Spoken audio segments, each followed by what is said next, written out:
My name is Salim Vuria, the Cabinet Secretary, Youth Affairs, Creative Economy and Sports, Republic of Kenya. Dear Kenyans, we are ready to host CHAN 2024 tournament. Let us show the world our patriotism, our passion for football and our warm hospitality. This is not just a tournament, it is a celebration of our nation's pride.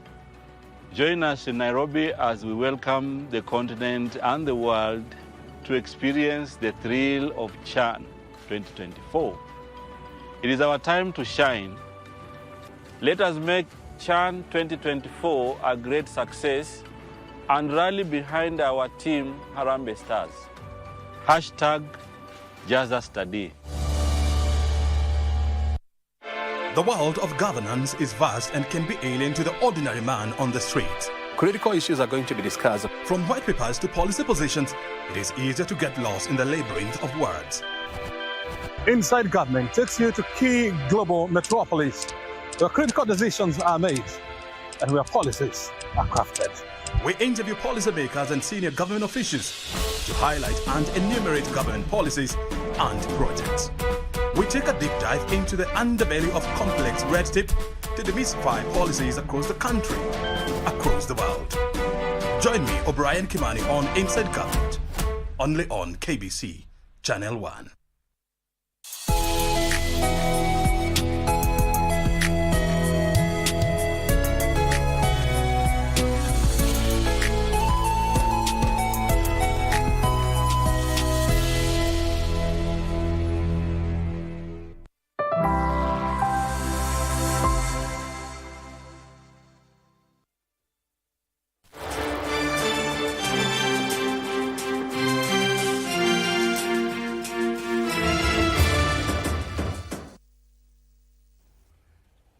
Good morning and welcome to News Check on this, the 5th of August 2025. My name is Abdiaziz Hashim. The sign language interpreter at the bottom end of the screen is Anne Wangeshi. This morning, our keen focus is on the parties, especially the Orange Democratic Movement, as well as the Democratic Action Party, DAPK, following the recent moves, especially within members, confirmed by DAPK leader, that is Eugene Wamalwa, that there is internal wrangles. Now they have forwarded that particular case to a committee that will form in the next 14 days to resolve some of the issues facing them. Also on the Orange Democratic Movement, following the tussle within that particular party, the ODM have come out with a joint communique from the United Democratic Action Party as well, that is UDA and ODM, over their pact. Now a technical committee also will be formed to follow on that particular 10 pact, if they're being implemented, how they will be implemented and the timelines. Also very critical, we'll be focusing as well on the Independent Electoral and Boundaries Commission, that is the IBC,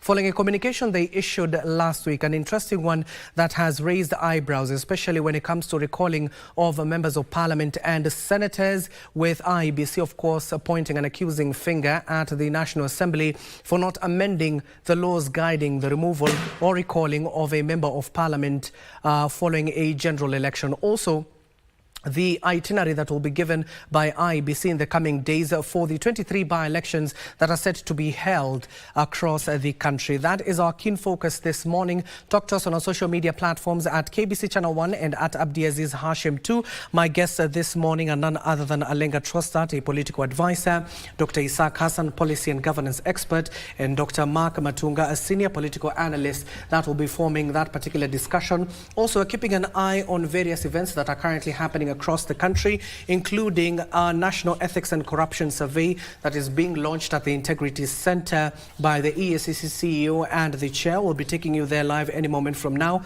Parliamentary committees that are still ongoing, and a national pesticide workshop that is currently happening at the Safari Park. Will be also crossing over there live as and when we get these particular links. Now, once more, that will be our focus. So if you want to chime into the conversation, talk to us, and we'll be sampling some of your views as the session continues. Let me start with Dr. Mark Matunga, a senior political analyst. Daktari, thank you for coming in this morning, and maybe give us a general overview. You have been watching what has been happening within ODM, and now you see what is happening in DAPK. Thank you, Aziz. Abdiaziz? No, Abdiaziz Hashim. Abdiaziz. Yes. It's definitely an honor to be here. Kenya is always a hotbed of politics. That is known. And I want to make an interesting observation, and I don't mind being quoted. There are no real political parties in Kenya. We have political leaders who use names of political outfits, and we also don't have party members in Kenya. That to me, and I know I'm saying that we have followers of political leaders, such that today, let me just pick maybe the top 3 or 4, or let me not call it top 3. Let me just pick 3 quick examples. ODM is not a political party. ODM is an outfit that actually Raila leads. So ODM is Raila. If Raila today moves to Tip, all his followers will go to Tip. We have UDA, which is actually the party which I'm supposed to be a member. But I happen to be a follower of the leader of what we call the party, that is UDA. UDA is President Ruto. If Ruto today decides that he's going back to something else, that is where we will go as his followers. Same as Wiper, Kalonzo. These are followers of Kalonzo, not members of the political party. So once we have that understanding, then we'll know what is happening in Kenya. These are not political parties that are actually based on any form, serious ideologies, and Daktari here and my friend here will tell you. We are basically political followers of political leaders. And that is why Kenya is always at the edge of politics all the time. Anything and everything is political. Whether you are importing sugar, it is political. Whether you are eating ugali or eating mokimo, it's all politics. And that is why when we actually finish elections, we finish campaigns and we do elections. And after elections, of course, the court issues. Immediately after that, what you will find in all those small gatherings of either a border post or any shopping center or any other place, it is politics that actually people talk about. And that is also what keeps you going, the media. The media benefits so much the conversations around politics. So it is just basically a political hotbed, not in a negative way, but that is what we eat. We eat, dream, and talk politics. But I'm making a very strong and critical assertion that we do not have real political parties. We have political leaders. And all of us who claim to be members of those political parties are actually followers of those leaders. Okay. So, Dr. I can see you're nodding in agreement as well, Dr. Isaac. You can respond to what Dr. Matunga was talking about in terms of not having a political party, but we do follow the political leaders who are running those political parties. But also, in your view, do you think there is cracks, especially within the Orange Democratic Movement? Yeah, there's a bit of challenge in the Orange Democratic Movement. But before we get there, let me just add what Doc has just mentioned. Politics and political games in Kenya, it is individualized. For example, just look at the formation of the current so-called opposition. You realize that when Rigathi Gachagua, former impeached deputy president, came out of the lavish life of the government of the day, and he was thrown out, he did not thought of joining any political leader with a strong or historical political party. He opted to first go back to his backyard and come up with a political party. Meaning then, political parties are individualized. It's never a political party with specific issues related to what multipartyism is all about. Coming to your point, there's a bit of crack in ODM on 3 aspects. The first aspect is the fact that now the party leader is likely to retire from active politics, making then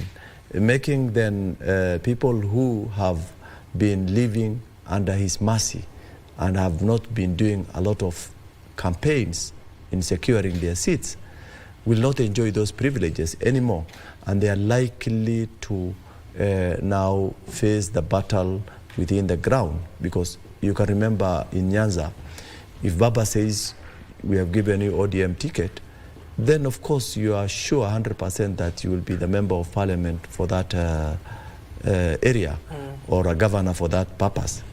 The second thing is the fact that some of the ODM political party members are trying to look or position themselves for different positions that they have never had. For example, Sifuna is trying to groom himself for gubernatorial seat in Nairobi, meaning then he must do some funny things to align himself with the current rhythm of political games in the city, because the city's politics is much different from the politics we play outside the city. Meaning then he sees, for example, the majority of the voters in Nairobi are either elites who are in working groups, or the young people, the Gen Zs. And this team are the ones who have been talking about the current government and the possibility of removing the current government from their seats in come 2027. Meaning then, if ODM is forming the broad-based government, and the broad-based government is part of the current UDA or Kenya Kwanza government, meaning then their publicity will go down.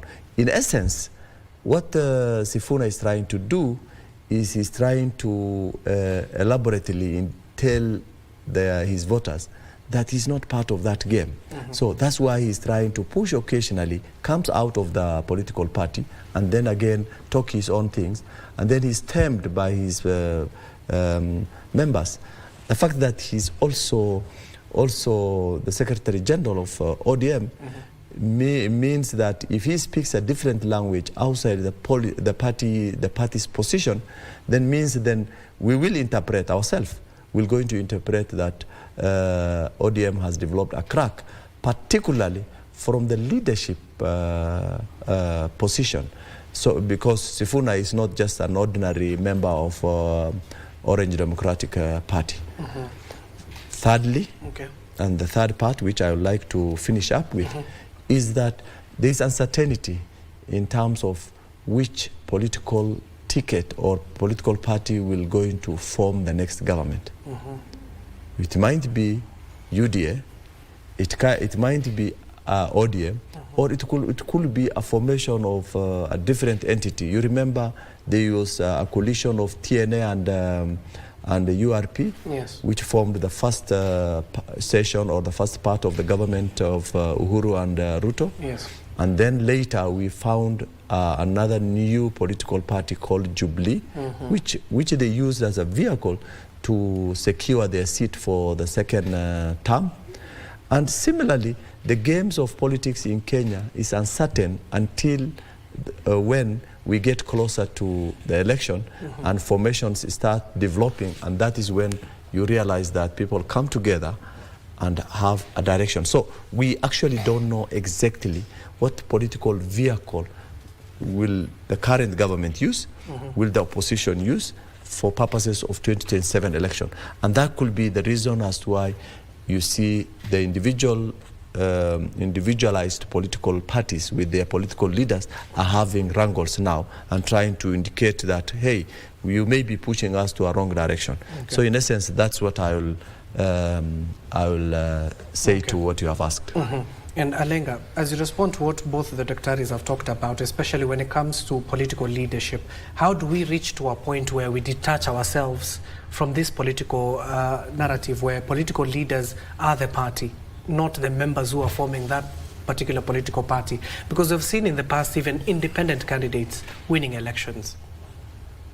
I think from the point I want to speak from is there's a generational issue that generation is that there are people who have been in the political space maybe for the last 35 years or 30, and they have cultivated their political formations, and these political formations have become more of their own personal enterprises. So you cannot get them away from those people. You cannot get Wiper away from Kalonzo Musyoka. You cannot get ODM away from Raila. You cannot get KANU from the KANU boys. So that's how the political space has been managed. But now there is a new generation of politicians that is coming up, and you have seen some of them have had problems within these outfits. We're talking about people like Edwin Sifuna, people like Babu Owino, people like Caleb Amisi, the ones who may not be easy to panel beat to follow the tracks that has been laid out by the owner of that party or that political formation. I would like to also agree with the first two speakers that we do not have political parties in Kenya, neither do we have political ideology in Kenya. Remember, in informed democracies, you have people who are lifetime members of certain political formations. Yes. And whether those political formations gain power or not, they remain committed to them. And throughout the period that the other party is ruling, they are there doing their own things. They have political think tanks, they have economic think tanks within their political parties, and they continue to, bring out information to the public. They continue to run things like shadow cabinets. That's not what we see here. What we see here is people trying to see where they can get their bread. So that today you'd be a professed member of Party A, but if Party B goes into power, then 2 weeks after the election, we see you running around State House, and before we realize you're a chairman of a board somewhere, and now you start speaking different ideologies. Look at it. Today we have ODM that is in the center of government, whether they're in the living room or the balcony, they are speaking louder than the ruling party. Yes. These are the same people that told us that the election had been rigged in the election of 2022. So that has been forgotten. The conversation about unfairness in the political process has long been forgotten.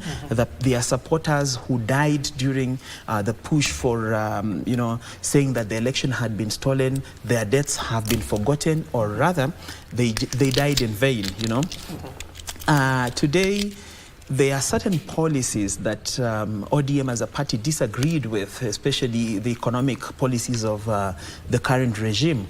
In 2023, they took people to the streets to complain about the high cost of living. But today, who lectures us about how the country is doing better other than the CS for Treasury, who is a member of the ODM party? So they have all forgotten all that. And then today you have an ODM that maybe is considered as maybe the second largest political formation in the country, or one that has been there for a much longer time. And it goes without saying that the membership of that party, or rather the followers of that party, would expect to be visible in the election of 2027. But now they are held between the what the Greeks would call between the Skyla and the Charybdis, because they do not know whether in 2027 they are going to support the government of William Ruto for re-election, or they are going to have a candidate for election, or it's Baba who is going to vie, or Baba is going to retire. So they are in a confused hole, and they don't know what to do. But if some of them speak like their Secretary General, they are already brandished as, sellouts to another political formation and all that. Lastly, just to illustrate the bit of confusion that we have in the political field in this country, is the issue that Lectari has touched on about the former deputy president.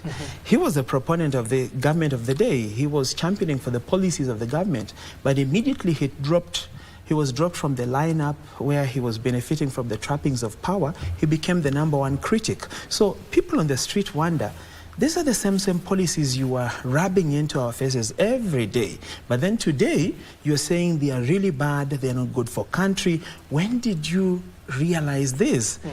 So that duplicitous nature of our politics is what holds people from really believing in these political leaders that are there with very fluid ideological attachments. And therefore, it calls for a rehaul of the system. And a rehaul of the system will possibly come from the younger generation. But again, the younger generation has a very big hurdle to jump, because the caretakers of power in this country have fronted the issue of money so much so that the younger politicians are not able to wrestle in this field where money controls decision making.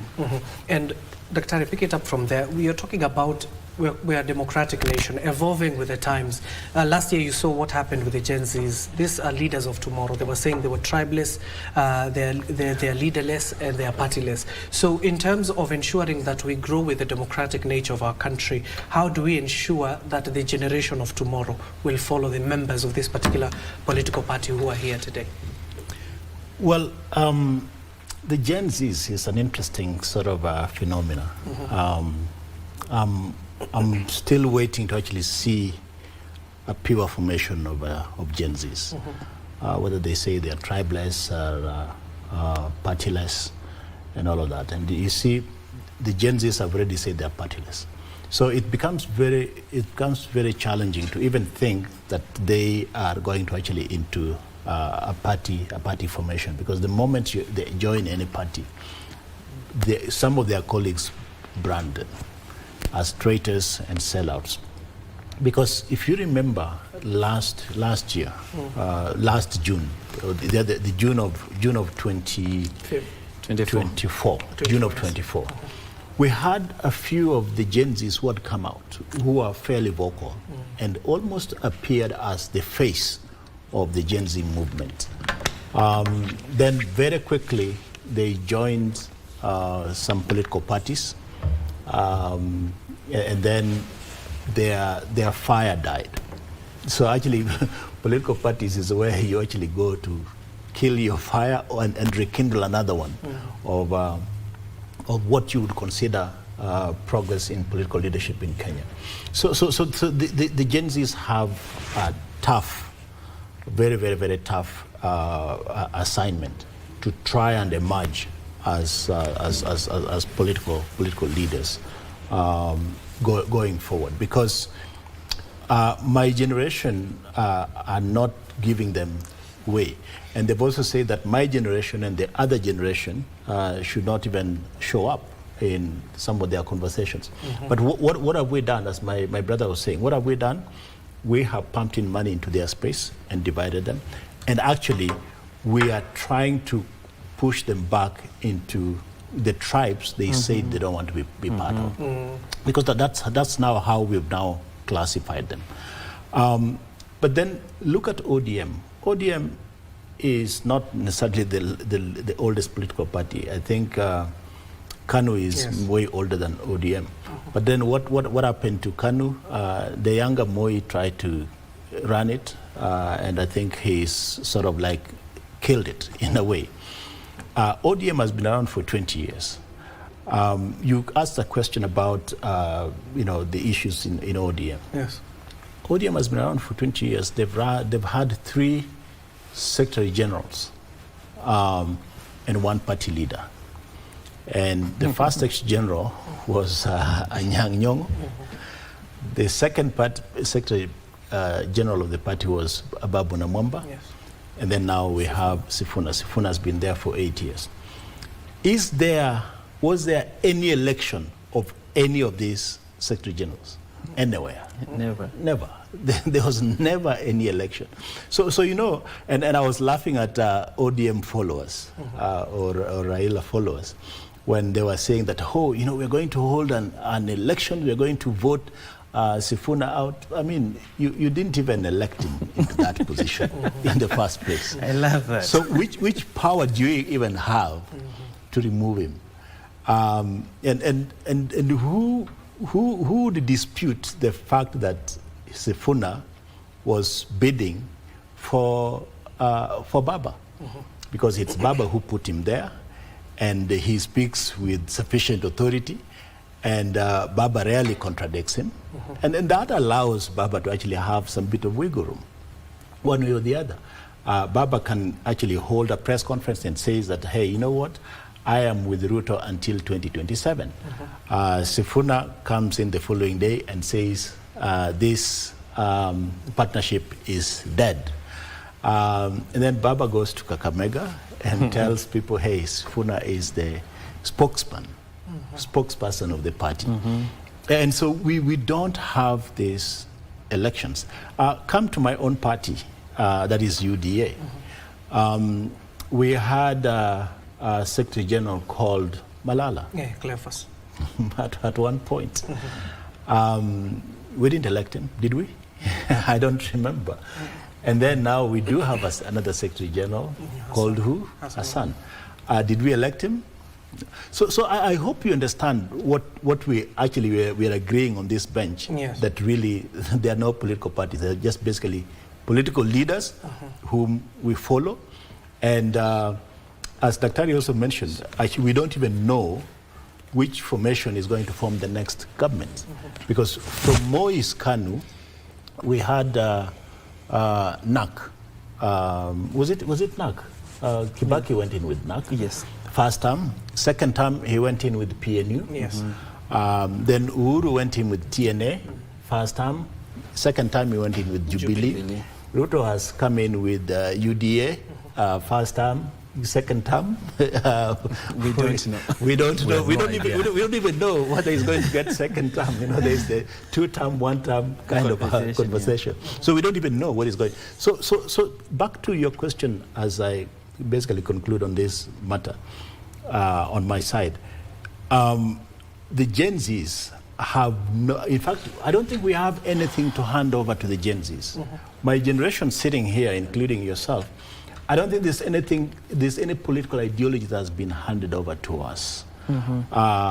Such that we can say that, okay, fine, you know, I am a conservative in my political understanding, and these are the policies that we espouse, or I'm a liberal and from a political perspective, and these are the policies that we espouse, or I'm an independent. Actually, I can confirm to you that when we went, as we were campaigning toward the elections, I was a member of ODM.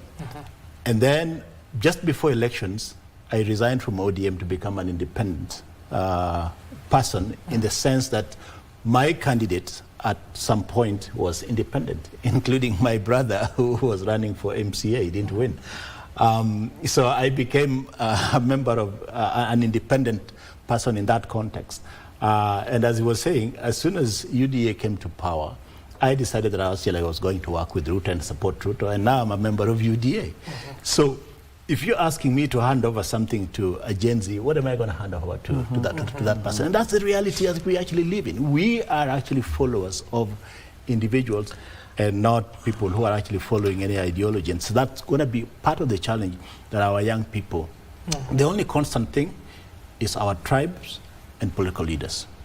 I think one important thing that Doc has pointed out is that he's also a political pastoralist. Yes, and I'm not refusing. He doesn't have any political party, but he migrates from one corner to another, which is the real pasture. Exactly, which is the real picture of the setup of politics in Kenya. Yes. So I don't think if it is wise for us to discuss political parties. We must discuss followers of who and who. So we must always come out very openly and come out of the secret of living in lies. And it is good for us to say, yes, indeed, this is how we'll come up. I wanted to point out some few things in regards to the Gen Zs that my brother had, I think he has forgotten, because that was the question you raised for him. I think with the formation of Gen Zs, there are quite a number of things that, or rather hurdles that are before them, before they think of any political change game. These hurdles includes one, the first thing that they already know very well is that they rarely participate in change of political leaders. Voluntarily or involuntarily, they have voter apathy. And if you look at the statistics of 2022 election, youth were very few in the election process. So that itself will give a leeway to people who will like to manipulate, or rather continue manipulation of government systems, political parties, without fear, because the youth, the weapon of a politician is the voters. So if you don't vote, then it is difficult to do. So our young generation have more other focused things than actually coming up with a change. Secondly, you know, there is this issue of unemployment. Yes. This is frustrating our youth. And therefore, if you are not employed, you can't bring your daily bread on your table, and you can't get a 3-course or a 2-course meal in a day, then you are compromised, meaning the factor of money comes in. So for those of us who have money and we want to be elected in a certain position, of course we will dish out the money and you will vote us in. After you vote us in, then there will be no expectation, because it becomes trading. When you use money to elect a leader, means then that leader has gone into agreement with you on a basis of business entity, where you spend your money and you expect to get back your money in that political position you have been given. The other thing that is actually very critical for our youth is the fact that the decisions are always made by the old politicians. They are already holding positions. They are the ones who say and decide on which direction policies will go and who should be involved. So if you are not on the table with decision makers as youth, then it becomes very difficult for you to play a bigger role in terms of changes, because changes usually are navigated through policies that are set. So if those policies are not part of the policies you contributed to, then people will drag you towards the easiest way they can make their way out. Finally, our youth have picked a concept that I put that on the article, it was on Standard last Sunday, on where politics is fracturing our society. Because you will find the youth completing university, instead of thinking of his career. You know, there's what is called professionalism and career development within certain level of your milestone.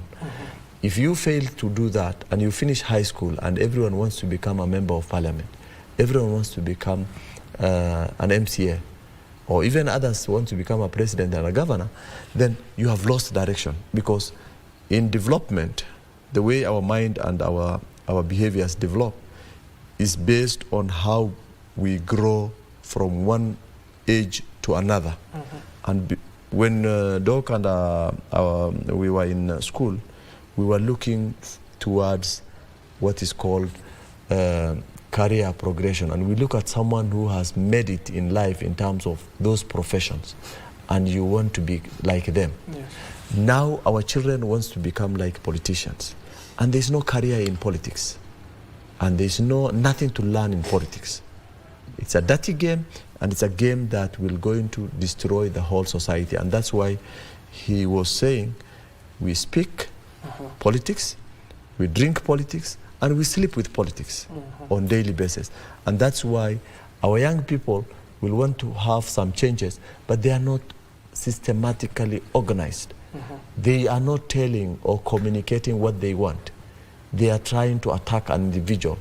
You know, once you are looking at objectively an idea or a policy, then you are able to push it and look at it from the perspective of what can be done much better than what is already in place.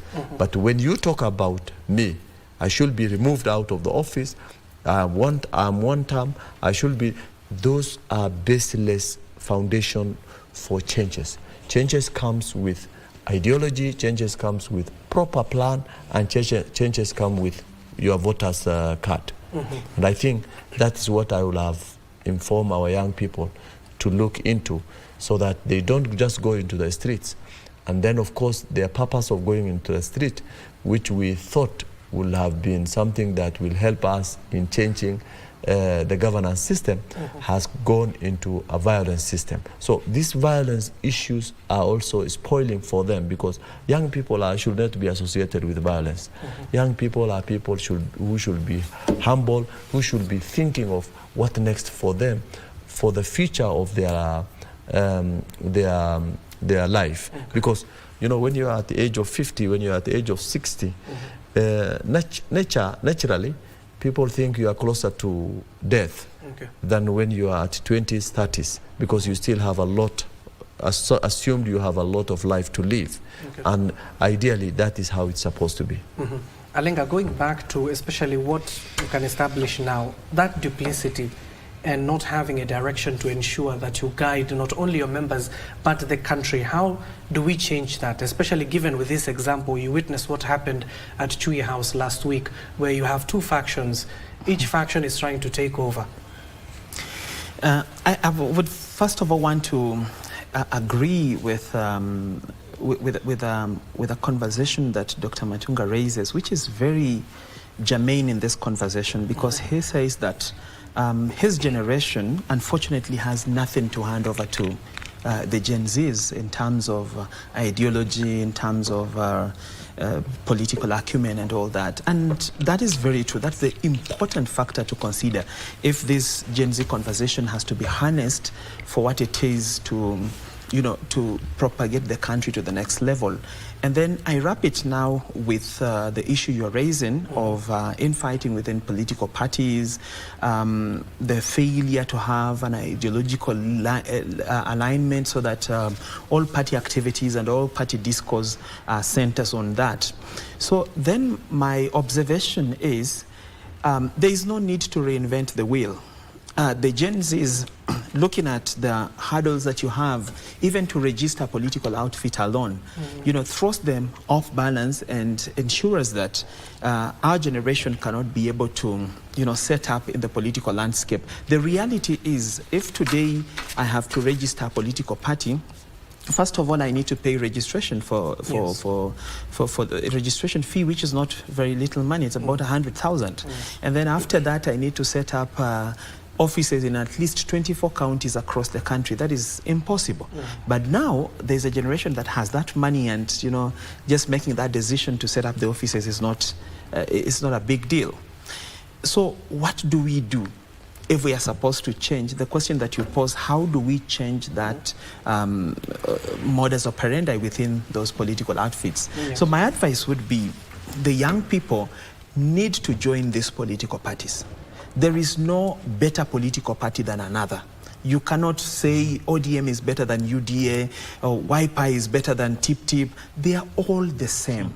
The parties are about the people who form the party, the mind that drives the party. The engine of the party is the ideology within that party. So if there is something that young people can bring in terms of new leadership and a new light in the political sphere, then that should be directed to political parties. So for me, I would urge young people, because I have seen a lot of people registering political parties and they become briefcase entities which have no power at the ballot, you know, and even in terms of representation. But I would like to see a situation where more young people join UDA to change that which they think is not going right within UDA.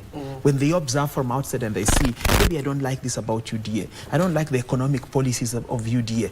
But then you can only change these economic policies or impact them if you're inside that party. If there's something you're seeing that is going wrong within ODM, and maybe ODM aligns with what your heart desires, then join ODM. If it is YPA, join these political parties. So that's why I feel it was totally unfair for young people to castigate those who joined different political entities after the Gen Z uprising. It was very right for people like Samuel to join ODM, because that is where he thinks his contribution can be.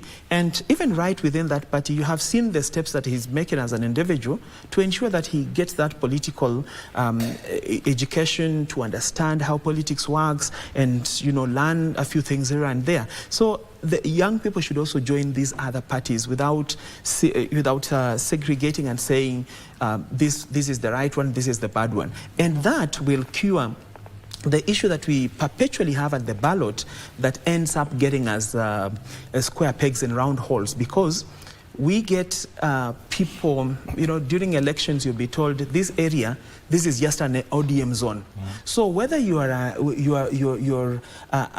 robber that we all know, but you're vying on that party that has been accepted here, you'll be voted in.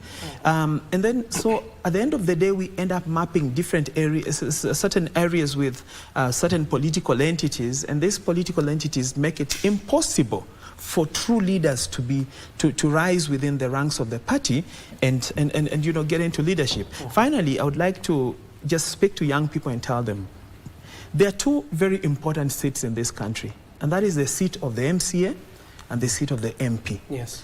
The other things like governor, senator, the president, those are not, they're very important seats, but these two seats are the ones that drive the agenda that the governor, the governor will either be a good governor or a bad governor, depending on the county assembly that he has. Because this is where policy is formulated, this is where decisions are made, this is where budget is approved, appropriation is investigated, and you know, all those things happen at the heart of the county assembly. So if you're voting in a wrong MCA, because he's popular in your area, because he has enough scandals, because he has some money, I mean, be sure that the governor will not be able to implement anything, because this county assembly will hold them back. If you vote the wrong people into parliament, these are the people that will sit down and draft legislation. These are the people that will sit down and make policy that will drive the country. Whatever the president implements comes from parliament. Even the budget of the president, even what the president gets, it's the parliament that decides, are we going to approve this 600 million for renovations at State House? You know, or are we going to say we cannot approve this? You cannot have, and I always give this example. Today, if Kenya was going to war against Tanzania, God forbid, they would not send Ugandan soldiers to fight for Kenya. They'll probably send Kenyan soldiers to fight for Kenyan territory. So it goes without saying that these young people need to elect among themselves people who understand the struggles of their moment, people who understand the grievances they have. You cannot have someone who is 70 years and above being sent to parliament to legislate on the internet, a product that he does not even understand, to legislate on artificial intelligence and how much we can regulate AI in our day-to-day activities. This person does not understand AI, does not understand the internet fully, and what this generation does, they think the internet starts and ends with social media.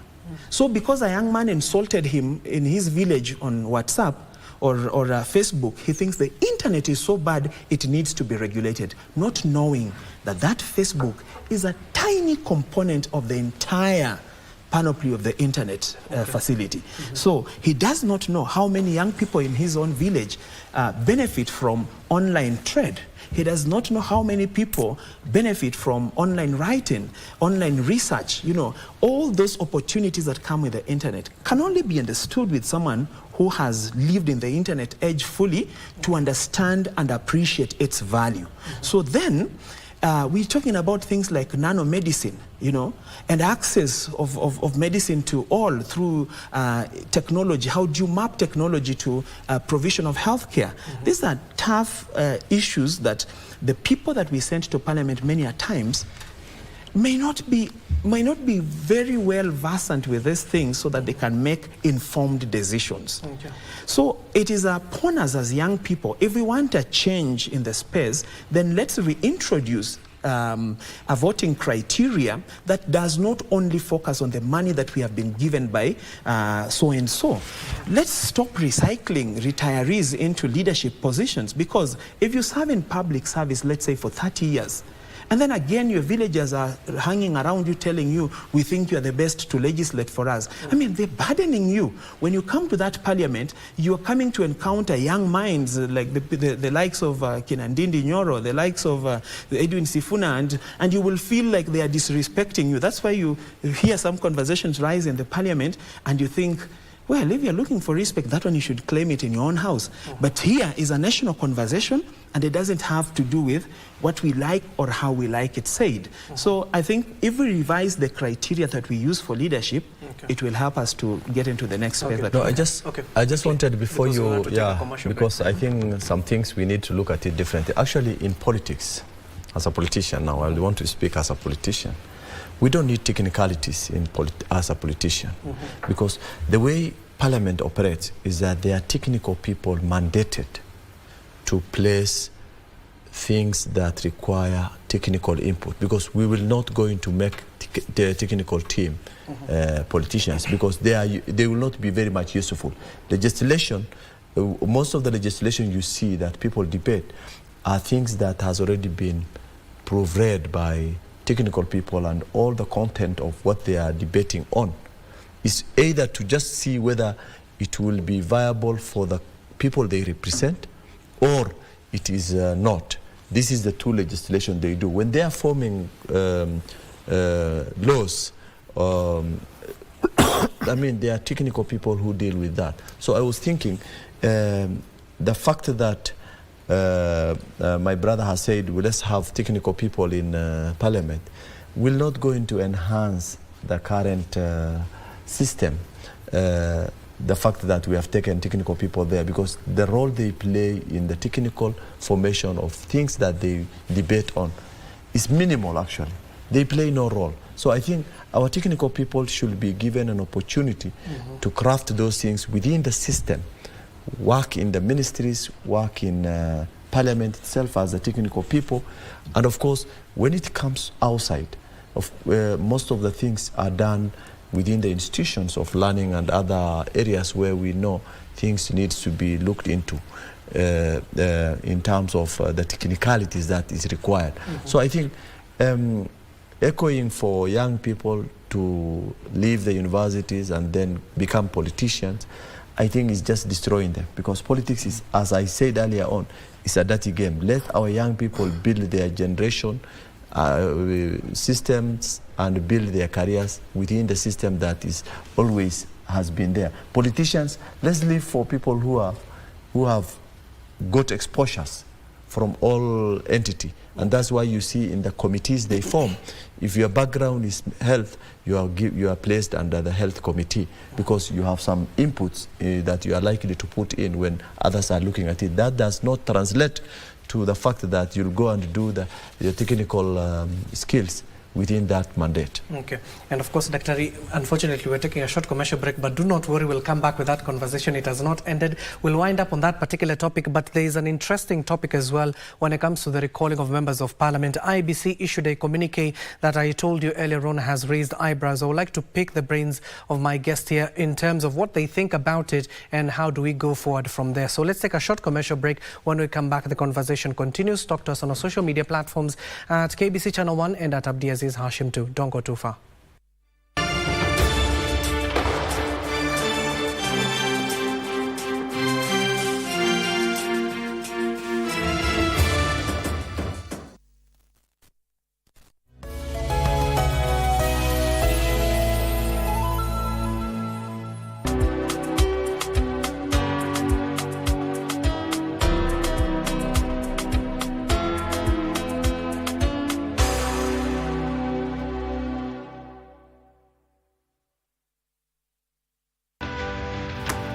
Ladies and gentlemen, the stage is set for CHAN 2024.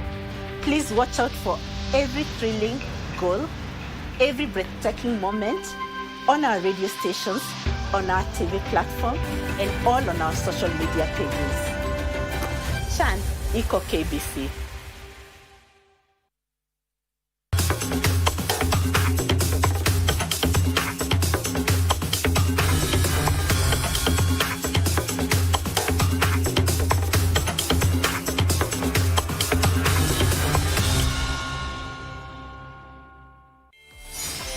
Hello, fabulous ladies. Welcome to the talk show that's all about sisterhood, empowerment, and unfiltered conversation. We will be focusing on women. We believe in women. We are really changing. We are creating a safe space for women to connect, thrive, and share.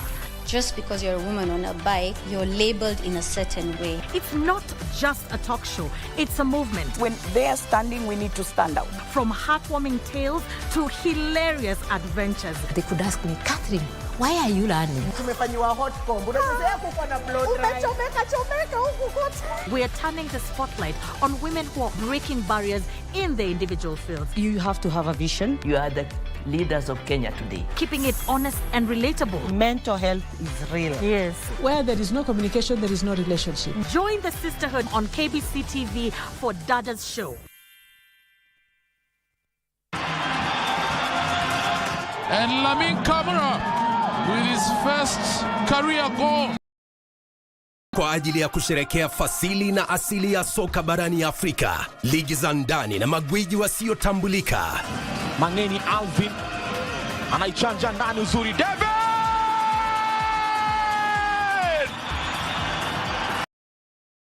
Michuano ya CAF ya mataifa ya Afrika 2024 ni njia ya kuzindua kupanua mtandao wa wachezaji ulimwenguni. Timu itakayoshinda itazawadiwa dola za Marekani milioni 3.5 pamoja na kujivunia kulinyanyua kombe hilo.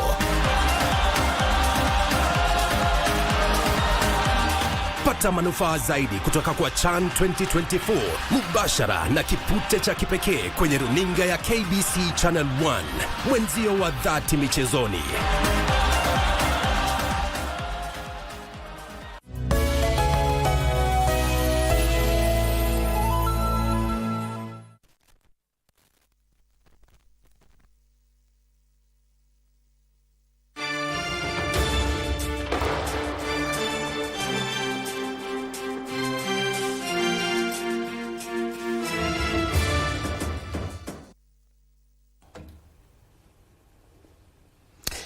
Welcome and thank you for staying with us. News Check continues on this second hour. We want to wind up on the topic that we had earlier on when it comes to the future of the parties that are across the country and what trend are we setting for the next generation. Let's conclude on that particular topic before we move on to the communique that was issued by IEBC when it comes to recalling of members of parliament. I want to start with Daktari here. Daktari, we're talking about, you clearly stated earlier on before we took a commercial break that there is something that we cannot impart on the next generation. Politics is not taught.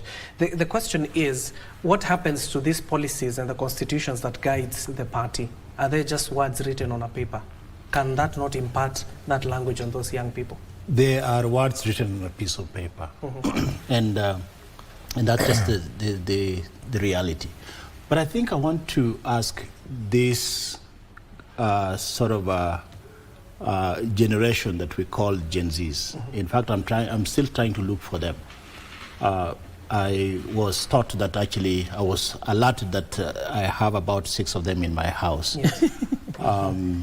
When they went out to enjoy tear gas, and they came back and they were chatting, and I was like, so what did you guys do? Now, I think I want to basically just hold a different view from what Alenga has said and almost agree with Harun. Even in our own houses, you cannot leave the leadership of your house to these young people. It's nearly impossible. I once worked for Microsoft, which is one of the leading tech companies, and then I worked for Intel, which is a leading tech companies. And then I set up the Africa Center for Advanced Technology. That is where I work now, and AI is big. Now, in all of these companies, nobody was willing to actually take a much younger person to the leadership of that company. Even talking of these emerging tech trends, space. Yeah. And so we would still leave them in the labs to run around in the labs, learn things, learn management and all of that. And so we cannot outsource Kenya's leadership today to the Gen Zs. Let them forget about that. There is no way a country of this magnitude at this level is going to actually, the leadership is going to be outsourced to the Gen Zs. I don't even have a formula to actually be able to do that. Because if I can't do it in my own house, I can't do it even in my own farm. And we know the countries that we look to when it comes to issues democracy. Which countries come to mind? America. US come to mind. UK, I mean, Western countries. We look at that those are the mothers and fathers of democracy. But tell me, who are they electing to some of these positions? Apart from Obama, who was one of the youngest at, I think, was it 44? After Obama, who became the president at 70-something? Yes. That was Trump. After Trump, who became the president? Biden. At what age? Almost 80. And now we have Trump back there at whatever age. And we still look at these countries as the beacons of democracy. Go to Congress or go to the Senate in the US. I mean, I'm lucky to have gone to school there. You saw the leader of GOP. I think he just left that position about 2 years ago at the age of almost 90-something. Pelosi, the speaker, Nancy, who left that position. So there is a way that actually, and that is why I indicated that I don't have a political ideology. I don't have a well-cultured political philosophy that I can hand over to the GenZs. We have nothing to hand over to them, literally, my generation. All we actually have is a country that is somewhat working economically, somewhat working from a development point of view, somewhat, and so we are basically, and I can confirm to you today that democracy is an experiment. And none of us actually can say that we are sitting here because we understand and appreciate democracy fully, and this is how it actually should run. Because even the Americans themselves are confused. I mean, I go there quite often. They are confused about, okay, fine, what is the situation now? Is this what we call democracy? Because they thought that this is how it's run. So the young people, the GenZs, need to hold their horses. They need to participate, yes. But if you look at even the younger people that actually we have in Parliament today, you can name them. Yes. Are they basically giving us proper direction of leadership that we should actually emulate, even the ones that have been counted on this table? No. In any case, most of them, the likes of some of them who are secretary generals, have been sitting in those positions not having been elected, which is basically the true DNA of democracy. Democracy is, you know, the element of election is a critical component of what we call democracy. But why would you be sitting in a leadership position and you claim and talk with authority, yet you are not even elected in that position, whether you are in which party in Kenya today? And to me, that is why I keep saying, okay, fine.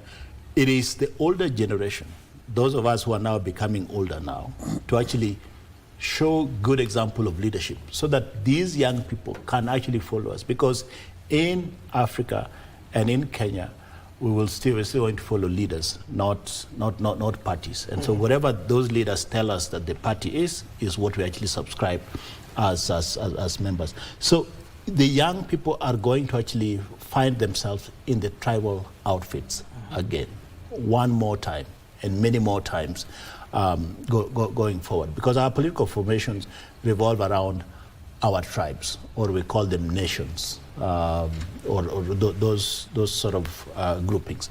That is actually how, because you realize now, even with DAP, no, is it DAP, DCP, or whatever? No, the one of Maumalo Kijana. DAPK. Who are fighting for the leadership of that position? They are from a very specific county. So that means that I can't come from my home and be a leader of that party. It has just to actually change hands by people from that same community. If you want to wrestle DCP now out of Gachagua, you would actually have to try and be a Kikuyu to actually be able to do that. If you want to actually take over other parties or Wiper, you have to be a very strong Kamba to actually take it from.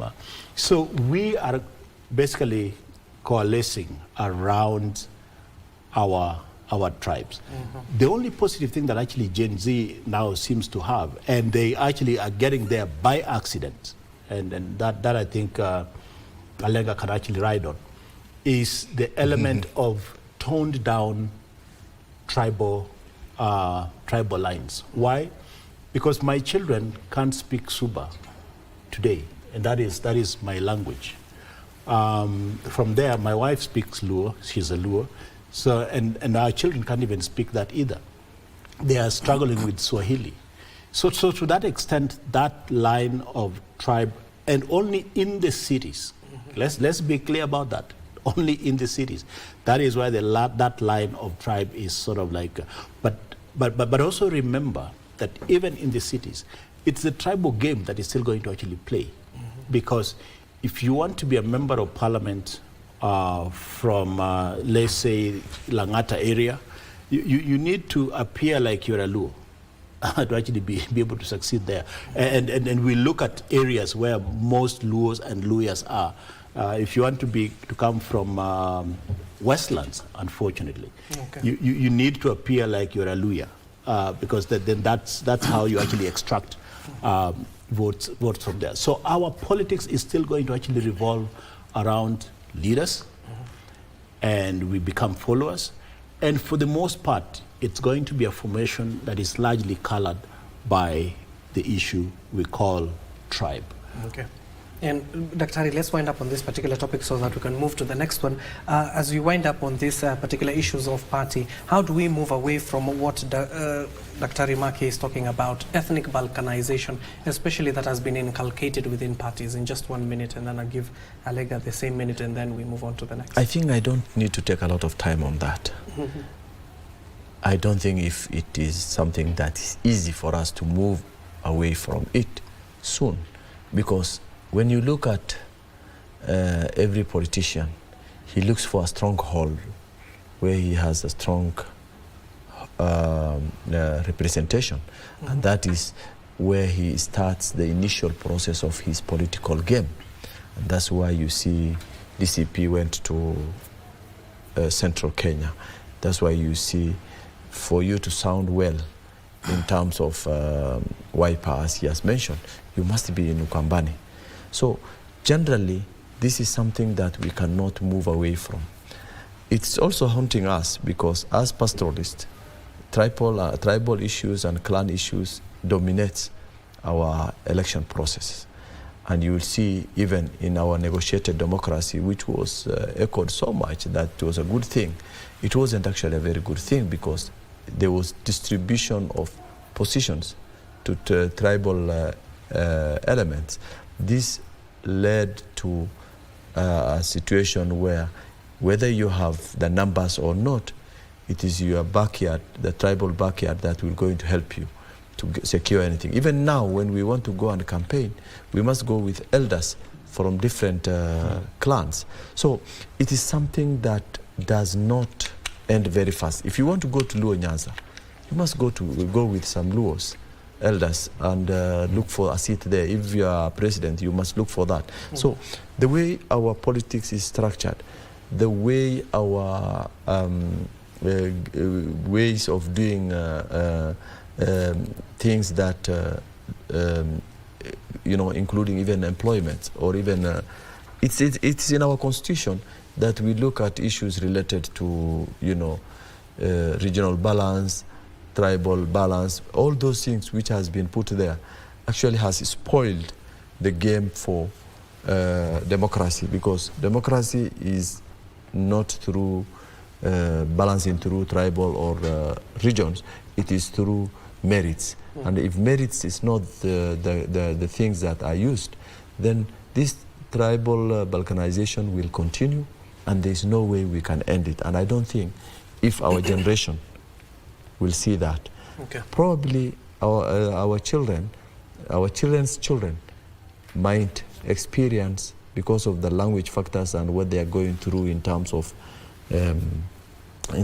understanding the tribal issues. Okay. And then they think a bit wider in terms of having friendship and people from different cities rather than people from different tribes. That could be a change that we expect if at all it will come. But I don't think if this other one will happen soon. I don't think if it will happen soon. Okay. Finally, Alenga, on this? I think very quickly I would like to differ with Dr. Matuga's focus that young people can only play second fiddle but not really get into leadership positions. You see, that is, for me, I would say that is a mental construction that is powered with fear of the unknown rather than empirical evidence that young people cannot perform. If you look at the first cabinet of the Republic of Kenya, the median age was 45 years. If you look at the first parliament of the Republic of Kenya, the median age was 47 years.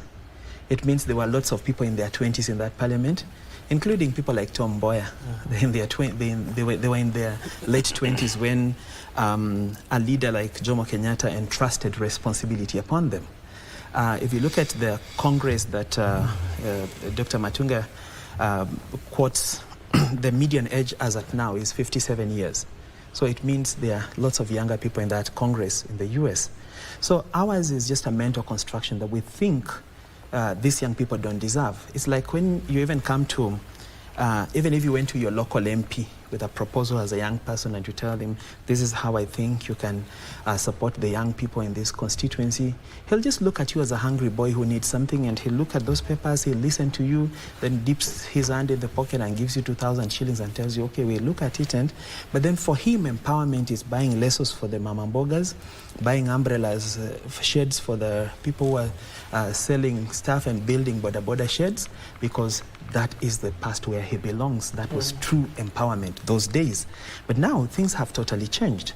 I would want to know from both Daktaris, if your son today comes and tells you he wants to vie for senator of Nairobi, and indeed he's very popular in Nairobi, and you look at it and you see my son is really going to win this seat and he's only 25, will you stop him because you believe in your house you can't give him an opportunity, so even he can't be senator for Nairobi? I think we need to allow the young people, the same people that we have spent lots of money educating, to try and practice that which we took them to school.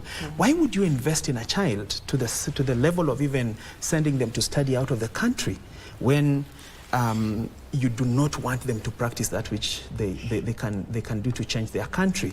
Lastly, why does it change when it comes to leadership? Dr. Matunga, today if you walked into Nairobi Hospital and the surgeon is a 25-year-old boy and you are very sick, you will lie on that bed, he will do whatever he says, he'll perform the surgery on you, and after you come out of the anesthesia, you'll not ask, well, how old are you, young man?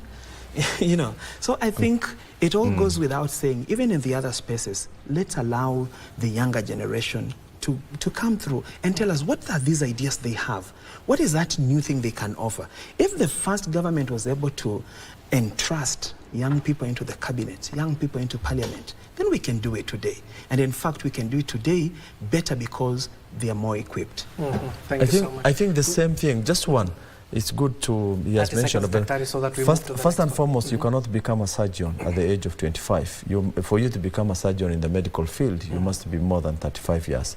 That must be a fact there to be followed. But we are not saying that leadership is, the young people should not be given leadership. But leadership does not translate to political positions. We have a lot of positions that young people can be leaders. So there are those the ideology to give. No, the ideology. The ideology that the Westerners brought and changed our names and made our names useless and translated to their names because nobody wants to have his indigenous name.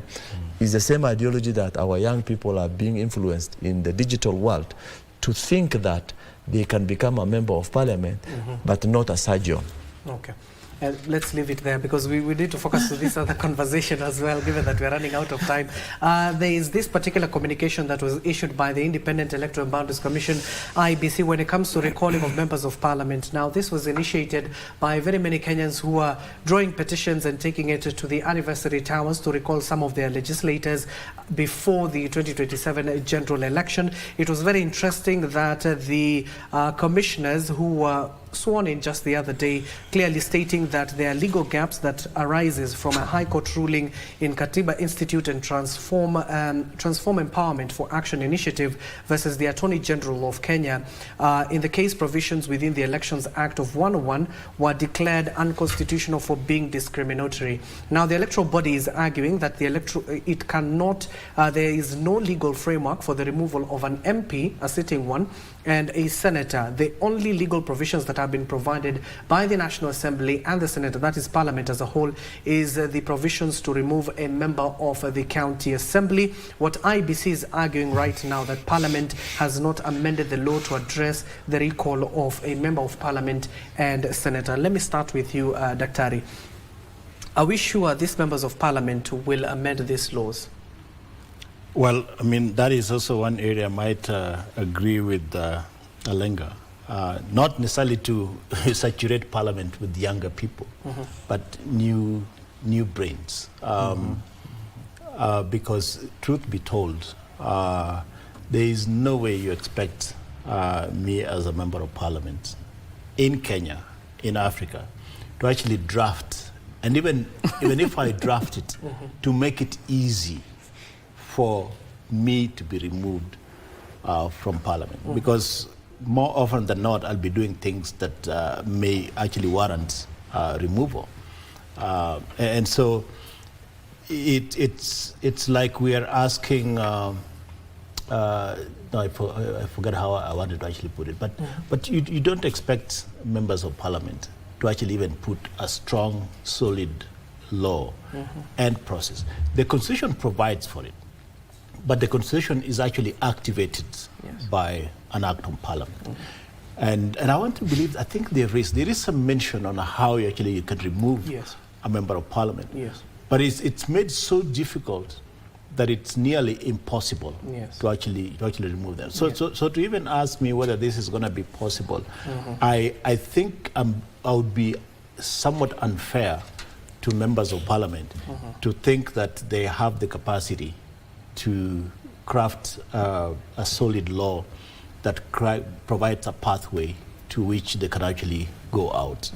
In fact, if we entrust them with that responsibility, it will even be difficult. But that's just basically how our democracy works, because even as a member of public, a private citizen, I can initiate a law, but that law will actually have to be passed by Parliament, which is why I think that it is important that we actually, quote unquote, elect good leaders.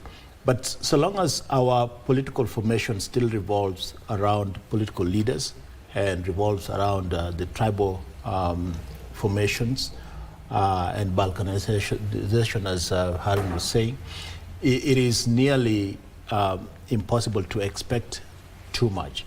But let us also appreciate, I don't want us to sit here and appear like Kenya is on fire, that our country is burning from a political side of things.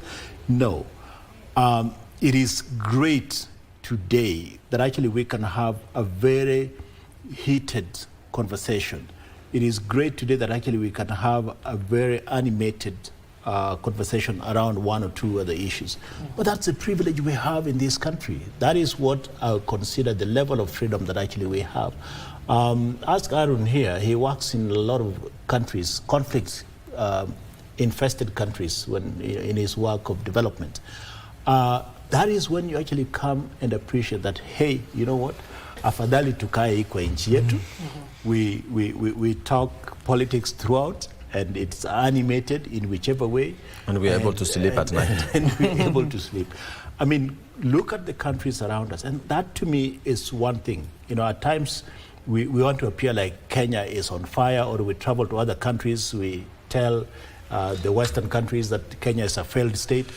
Please, before you declare Kenya as a failed state, before we even say that, you know, these members of parliament are MPs, before you say that, you know, the country has failed, it's not working, I would rather even, I mean, try and even without a passport, and get a passport and go to the neighboring country and live there for even a month. And then you will realize that, hey, you know what? Kenya is a great place, and we have something, and not really to actually belabor the point of the GenZs, but we have something to actually offer to the GenZs. So it is not all lost. And even in Parliament, there are some good legislations that actually come from there. And unfortunately, even in Parliament, the political leader who gets the majority of members of Parliament is still going to actually influence what really happens there. And if you don't get them at the ballot, you will actually buy them once they get into Parliament. And so I don't want to appear like damned if we do, damned if we don't. Either way, we're not at crossroads. It's not that bleak.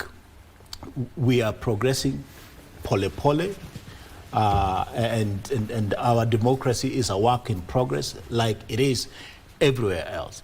And I'm just hoping that I will leave behind a better Kenya for my children than I lived in. And that's the responsibility that we actually do all have. I don't think that we need to actually give up and say, hey, you know, GenZs come and take over and start leading this country. No, I mean, we will work with them.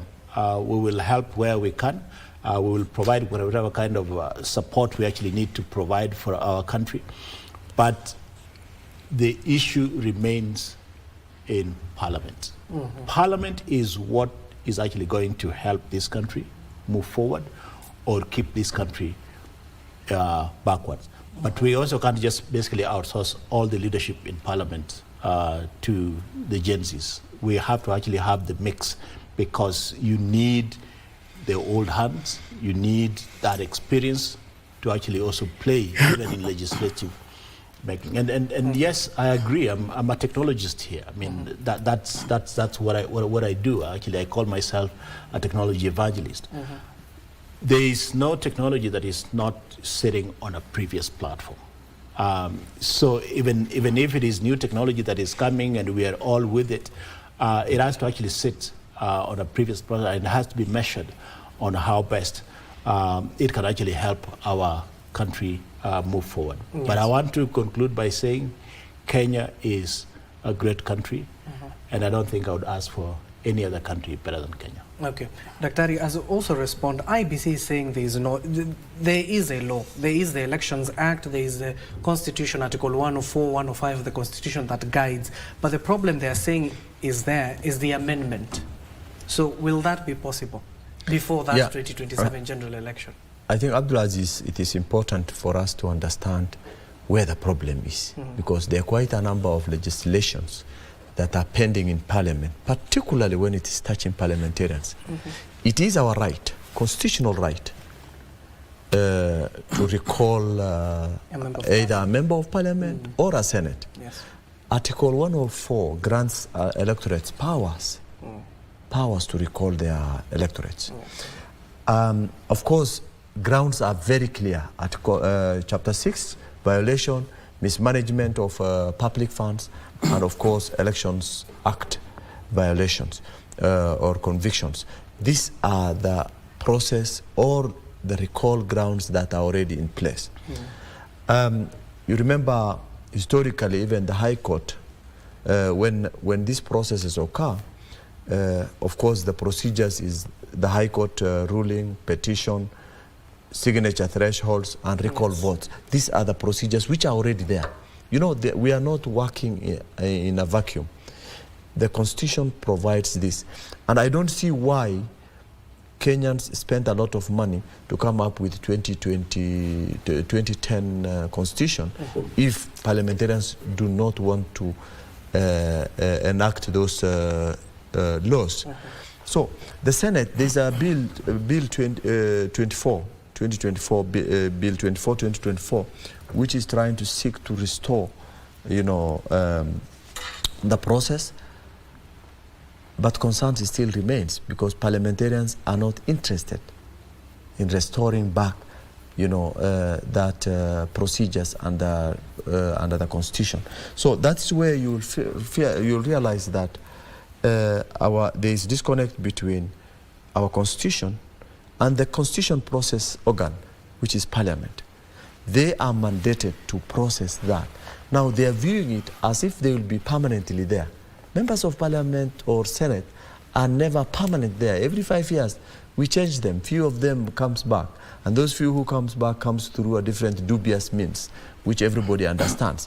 That means then, it doesn't guarantee you to hold a constitutional right that is mandated for you to process and finalize it and put the acts in place in order for the electorates do their jobs. Because their job is, if you don't perform, they will recall you back. They could still add some few hinges here and there to make it more tougher. But the biggest challenge we are having is the lack of consideration from members of parliament on issues that are constitutionally right and they are on their table. Actually, in essence, the people, the legal team, I'm sure the people who are legal professionals will say, because each constitution, each act had a deadlines to be implemented. Actually, if you ask me, probably Kenya is in constitutional crisis. But again, do we really care whether we are in a constitutional crisis or not? For example, the by-elections. After the office is announced, the seat is vacant by Speaker of either National Assembly or Senate, it only takes 90 days before elections are conducted. What happened, the one in Banissa, which took now over 2 years? Will they going to conduct a by-election? I don't think so, because constitutionally, they are supposed to look at it from the framework of how that procedures are always implemented. So my thinking is that if they must do a by-election, they must go and seek for legal advice from either Supreme Court or whatever it is. Or the Speaker must again find a way of declaring the office vacant and to give way for another 3 months for election process to take place. So there are quite a number of crises, and this is not exceptional, particularly when it is touching on members of parliament's mandates, as well as recalling them from the office. We are likely not to see this. But again, the bottom line is that if this does not happen, then there is no need of following our constitution halfway and leave some articles that requires to be put in place or operationalized. I think parliamentarians, they should be very serious. Selfishness should not be the order of the day. They should think of the future. Now this is where I come on board, where my brother says we must hand over, we must find something to hand over to our younger generation. Meaning, if you are not setting a platform for them to ride on, and you wait them to come and do that work, they will never do it even themselves, even in 10 years, 50 years from today. So the best thing is you be there, you have the opportunity to do all the things that pertains the Constitution. You have been given that mandate. Please, parliamentarians should take their role effectively, because by failing to implement even that particular act within Parliament, we can recall them, because that is part of their duty and that they have failed to perform their duty. The gender issue was also a big issue. They have not come up with modalities in which the gender issue can be addressed. I mean, if it became difficult, they have also all the right to say we can amend this based on the reality. Because when we were developing the 2010 Constitution, Kenyans were battered by the previous regime, and they were thinking that if they come up with a constitution that they have not given a lot of thoughts, they borrowed from different in countries that have stayed more than 500 years, then of course these challenges were expected to come. But because where they were was not much better, they said let's sail into the sea, and then after that is when you will find how we will swim and save yourself. So we are in that crisis. But again, the crisis still continues. The fact that parliamentarians fail to do their job. And if they are continuously acting the same as they are acting, then I think we should ask for the recall of the whole parliament. And that is also provided in the Constitution, that the president can decide to say, you have failed to perform your duty, and therefore the parliament should be dissolved. Although the Constitution now has protected them. It's not like before that the president can just come and dissolve parliament during the Moi or Kibaki's era. So I think that's where the challenges is, and we are thinking that if parliamentarians will not want to take this agenda forward, then our electioneering processes will always be at stake, it will always be in question, and we will always fail to achieve what we want to desire, what we desire to achieve in terms of best practices and best laws that we want to follow and act on. Okay. Alenga, where is the fairness in this? Because it's so easy in this country for Parliament especially to impeach a president, a sitting president. They have impeached a deputy. The Senate has the powers to impeach a governor, and it's not a tedious process. If you look at the Election Act, there are about 8 steps they're supposed to follow until you fully recall that member of Parliament and a by-election is held there. So where is the fairness in this? I think I totally believe that IEBC faulted in the advisory on the recall of MP, and they acted ultra-vires of the Constitution. This is why I say so. You know, Article 1 of the Constitution says that all citizens have the right to recall their member of Parliament midway. So if this is a right, then as you read that article, the Constitution does not give us where the right is abrogable in terms of the inaction of the other party. And it is part 2 that says Parliament shall enact, which is a command. It's not an optional suggestion. So if they have not enacted that law, and this law actually only will carry the procedure and the issues to be determined. But then if IEBC comes forward to stop in the heels of the people that want to recall their MP, then clearly IEBC is clawing back a right that has been given to the citizens. If you look at the impeachment procedure, what is the role of IEBC? It's very simple, to cross-check the names to ensure that they are registered voters, to cross-check the signatures, which also poses a technicality, because how does IEBC, what mechanism does IEBC have to prove that this signature belongs to Abdiaziz? So I think, as it were, IEBC cannot take up the role of determining the demerits and merits of the impeachment petition brought before them.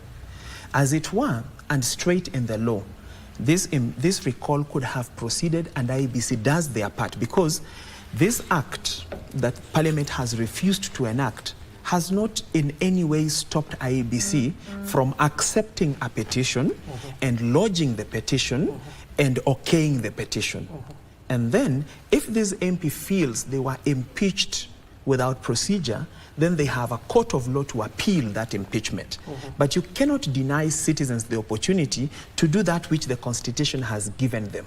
So do it first. Then if there are these other technicalities that are being brought to the table, like the absence of the act, that was supposed to be done by the Parliament. Then now the court will determine if you are a party that is supposed to perform a certain obligation within the law, and you have deliberately refused to do that, and then it falls on you. So where does this blame go to? Do we absolve you of your mistakes because you refused to enact a legislation?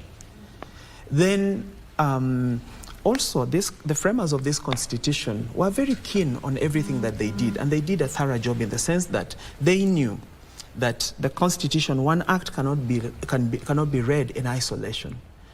And I really laud the people who drafted our Constitution for including Article 1 in the Constitution, that all sovereign power belongs to the people, and it may be exercised directly or being donated to elected representatives. So if citizens feel that you are not performing that, they can withdraw that. And it's expressly in Article 1 of the Constitution, and it does not require any legislation in Parliament to give the citizens this opportunity to recall you. The framers of the Constitution put this Article 1 in the Constitution because they anticipated one day there may be the roguest government that has ever run this country. We may have the roguest parliament, and unfortunately we are all already there. And such things would come in to save the citizen from going through a lot of strain and stress. So if we have Article 1 of the Constitution, if we have Article 104, sub-Article 1, we can proceed with recalling the MPs. And if they have recourse, they can go to court. And when they go to court, all the parties will be served. And the parliamentarians can also, that parliamentarian can also come and explain to the court now and before all Kenyans why they refused selectively to enact a law that can remove them in case they are not fitting in the expectations of Kenyans. And Dr. Matunga, as you respond to some of the statements that have been made by Daktari and Alega here, when it comes to ensuring that these laws are enacted, you do remember the former Chief Justice, that is David Maraga, had even dissolved the Parliament of the day because of failing to enact the two-third gender rule. So are we likely to see the courts coming in and declaring the same over the same Parliament for failing to enact these laws? You know, I said earlier that Kenya is a great country, and I still maintain that it's a great country, even when I mention the challenges that we have. So we have the big challenges in the legislative branch. We have serious challenges in the executive branch, but even more serious in our court system, in the judiciary. So to actually sit here and expect that the true justice in its form and flavor will be dispensed from the justice side of life is actually almost a pseudo fallacy, at least in my view. However, there are instances whereby we've gone to actually the courts and received what we actually consider justice. Will the judiciary be able to actually interpret what needs to be interpreted in terms of removal of member of parliament? There are also, I don't know which side of life I want to actually approach this from. You know, the biggest problem that we have in this country is corruption. Corruption, to me, is the biggest problem.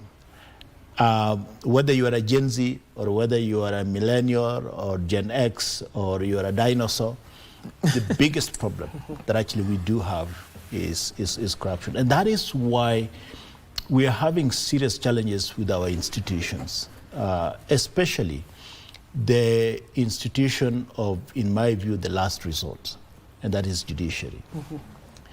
The people that are dispensing this sort of called justice are also being influenced by the same members of parliament who actually are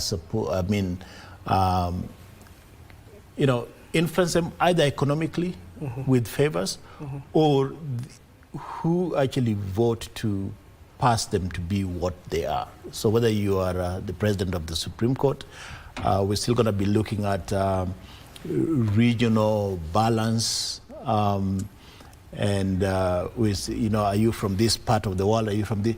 And that is the part of the Constitution that I think I want to say very strongly. The aspect of regional balance is a big joke in our parliament, in our judicial system and in our Constitution. Because then you might end up with mediocrity just because you're looking at regional balance in terms of those who applied. I'll give you an example of the great democracy that we're looking at, and that is the US. In the US, the leader of minority in the Senate, that is a Democratic Party, is from New York. In National Assembly, the leader of minority of the Democratic Party, the other is Schumer.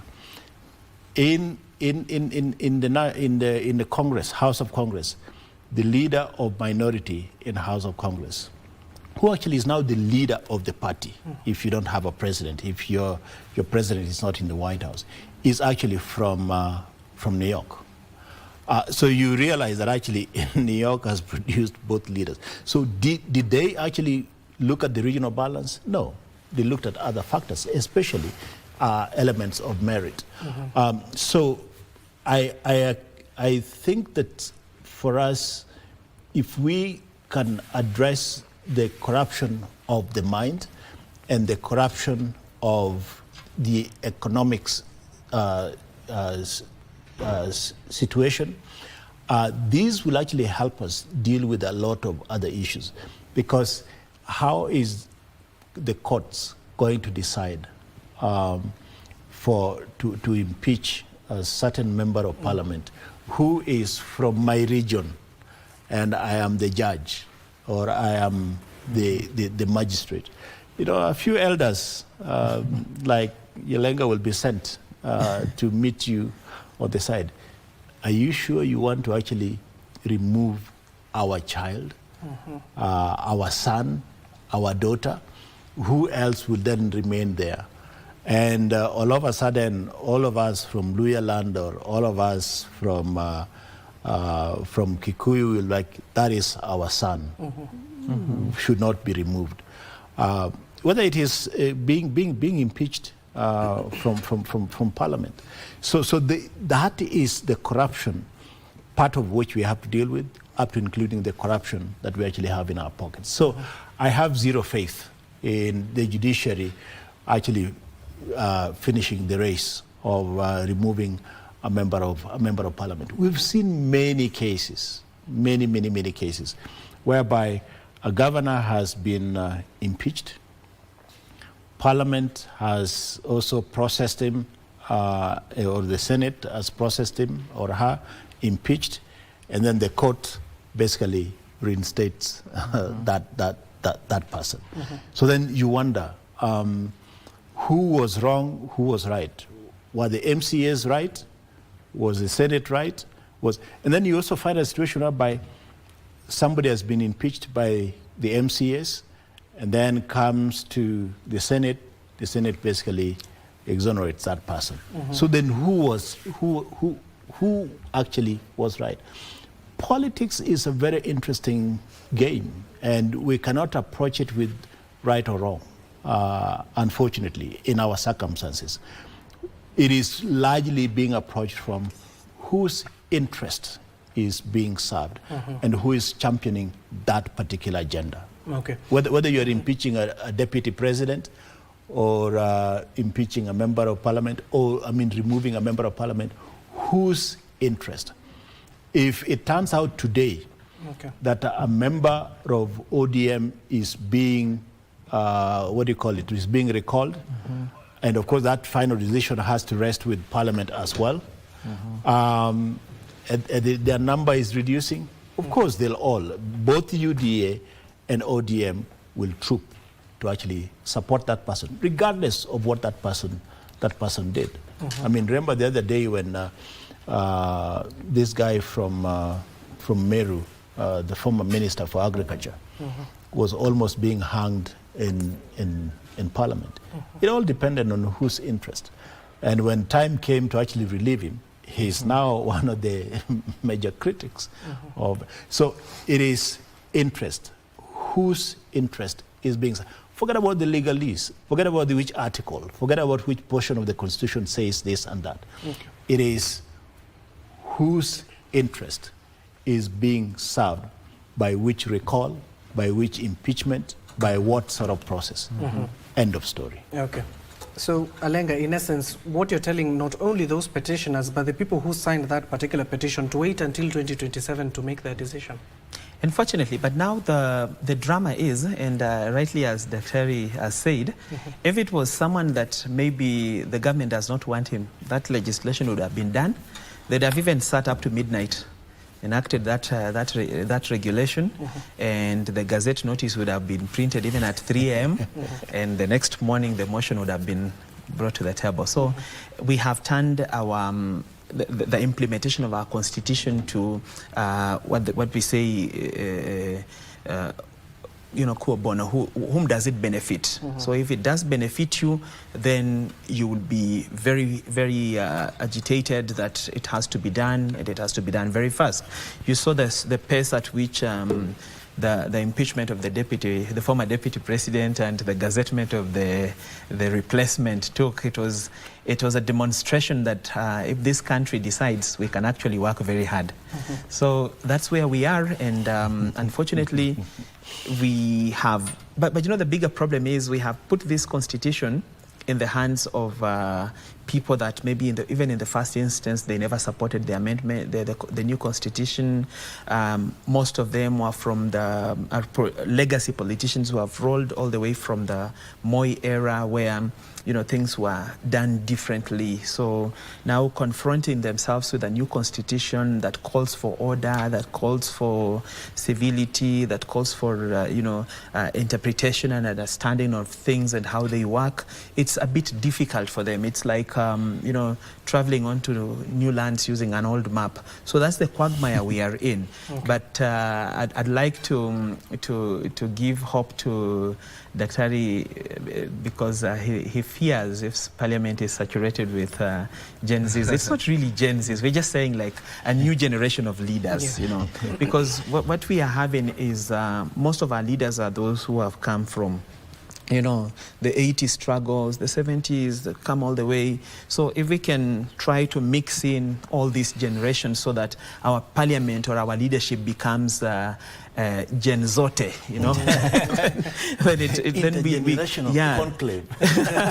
then we can be able to share ideas, so that if a parliamentarian who is maybe 75 years old brings something on the table, then I can share a recent perspective, and then we see how we put the two ideas together and which one sails across the day, so that we have balanced legislation, but not merely emotional or party driven, or those parliamentary group meetings.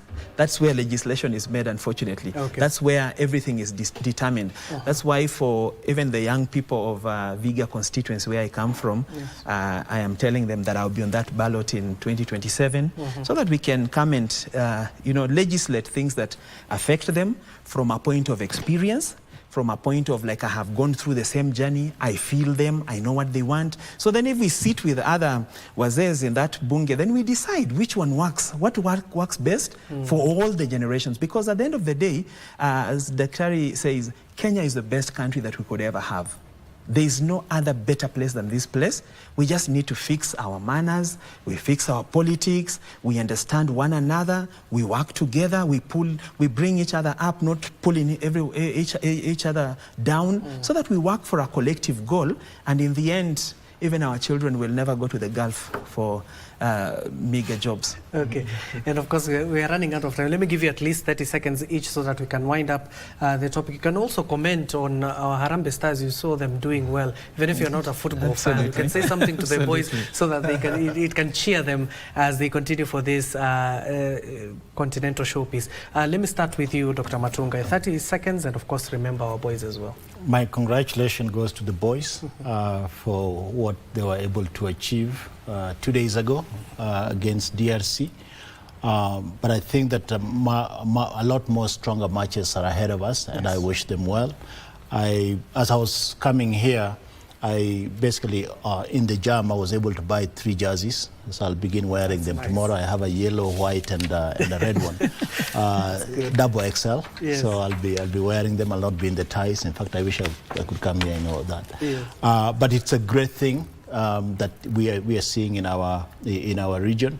I still just want to say that Kenya is the best country we could ever ask for. I agree that yes, we need to fix our manners. We need to start behaving like we have a great country. Our politics will continue the way it does. I know now the strongest, as I conclude, the strongest conversation is around 1 term, 2 term, and that kind of a thing. I really think that yes, the Constitution provides for 1 term every 5 years. President Ruto will do his 5 times, 1 term now. And I think, looking at the opposition, I don't see anyone who's going to beat him when he goes for another 1 term. So yes, I can join them and say 1 term, 1 term. But at the end of the day, Kenya is great for all of us. Okay. Dr. Quickly, 30 seconds. I think what we have used in the field of psychology, we said operant conditioning, where our boys were given two options. Either they will be rewarded or they will be punished. So on that aspect, it has worked, and now they are looking forward to getting their 1 million every... They have already got yes, the 1 million. every other game. Yeah. And of course, the 600 million of the final is still ahead of them. Yes, yes. Therefore, they have been enticed to do this job, and congratulations for the initial start. Even if we are beaten, we shouldn't be beaten on our home ground. Yes. When they are playing in Uganda or Tanzania, at that time we can stomach that. But on our own beautiful stadiums that we have spent over 150-something billion Kenya shilling to refurb them and make them to a standard that is of international, they shouldn't let us down. And we pray for them that they do their best. In regards to our members of parliament, I think the responsibility of ensuring laws are enacted is constitutional mandate, and they should be in a position to do their job. If they fail to do, then that will be attracting constitutional crisis, and I think we should use judiciary for them to push them to enact that, and if they fail to do so, then of course the president can dissolve the parliament so that we get people, serious people who are seated here as you see them, will be the ones who will go into enact those acts that are pending in parliament. Thank you. Alega, finally? I think history repeated itself on the 3rd of August 1988. Kenya scored 1 goal to qualify for the All-Africa Games against Tunisia. And the same happened on the 3rd of August 2025. We congratulate the boys, and we know that they have all it takes to even win this tournament. So the spirit should be high. All Kenyans should support them and turn out for the games and appreciate them in their own ways. And also the government, thank you for appreciating the boys in a way that they have never seen before. Football has never been this rewarding in any government, and this one has really stood out on top and demonstrated to even the young footballers deep in the villages or sports, kids who are interested in sports, that one day your government will recognize the efforts you're making. This one is a very big congratulations to the president. You have done it, and nobody can match it now. To the 1-term and 2-term, this is what I want to say. Political parties are always the custodian of democracy. And if you look at where we are in terms of governance and where we could get if we make any changes, it is now upon the political class to make a decision, and a sober decision, to save country from sliding into the hands of demagogues by maintaining and protecting democracy. We have a responsibility to maintain and protect democracy. It's better, this country is better, and we can only hold it in that breath and make it better even for generations to come. Finally, for the young people, we cannot all be politicians, but if there is anyone amongst us who has the ambition for politics and they have demonstrated leadership in the communities and in every way, please support them, and we could get into the space one by one, slowly by slowly. We cannot take over the leadership in one gush, but we can do it one step at a time.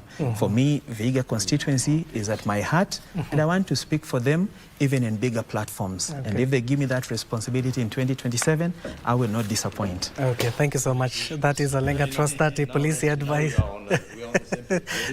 A policy advisor, as well as Dr. Isaac Hassan, a policy and governance expert, and then finally Dr. Mark Matunga, a senior political analyst. Thank you, gentlemen, even for surpassing the time that we had agreed. Thank you for making time for us. And of course, the conversation continues. And remember, Chaniko KBC, the matches this evening will be Congo against Sudan at 5 p.m. exactly, and then Senegal versus Nigeria. Given that we are still focusing on that, Chan, do not go too far. Kurunzi Mashinani is up next, but of course, as well, our sports team will have the pre-analysis and post-analysis of those matches. My name is Abdiaziz Hashim, the sign language interpreter. At the bottom end of the screen is Lenso Odingo. Good morning for now.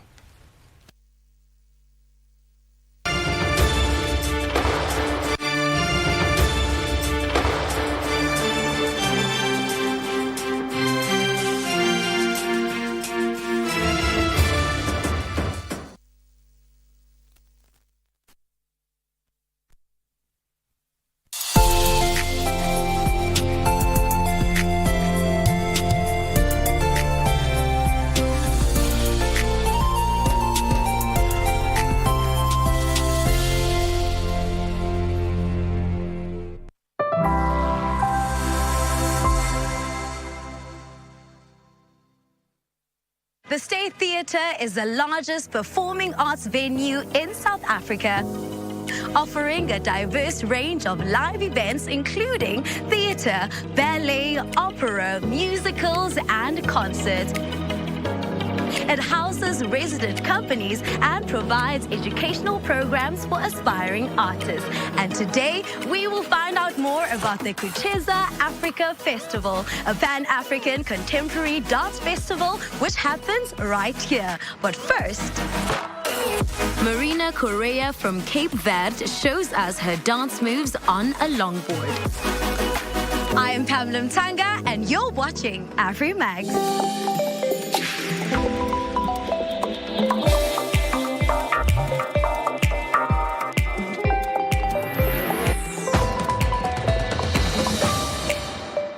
Step into a world of vibrant colors, rhythms, and flavors in Accra, Ghana's